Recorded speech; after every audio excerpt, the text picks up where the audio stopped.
What would you like people to think about you when you've gone? I'd like for them to say he took a few cups of love.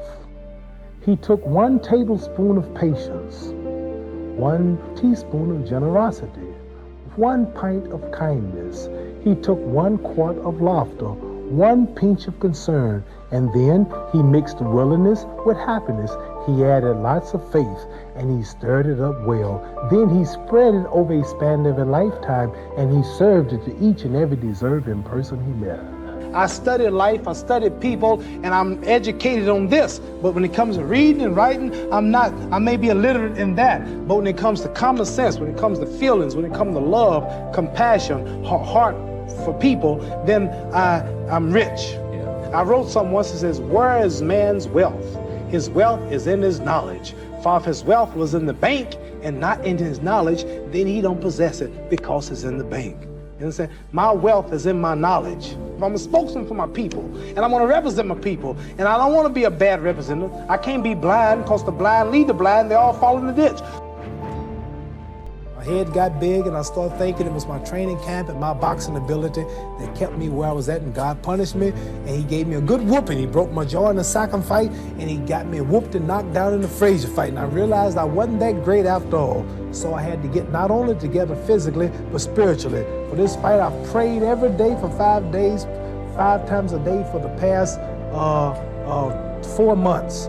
And everything is perfect. And if Allah's with me, it ain't no way no man can win. No way. Because I'm representing God. I'm representing the freedom of black people in America.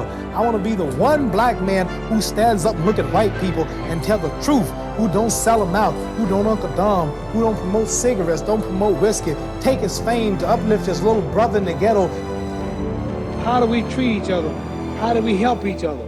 So, I'm gonna dedicate my life to using my name and popularity, helping charities, helping people, uniting people, bring people bumming each other because of religious beliefs.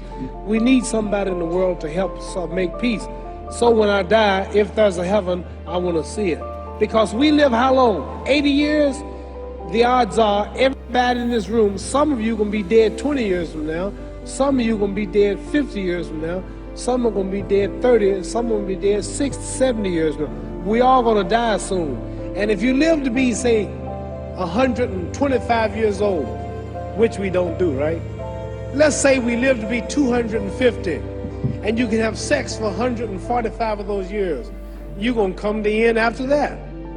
So, we don't have but about 80 years on earth. This is a test to see where will we spend our life in heaven and hell. This is not the life now. Your real self is inside you. Your body gets old. Some of you go to look at the fridge, you don't have no teeth. Your hair is leaving you. Your bodies get tired. But your soul and your spirit never die.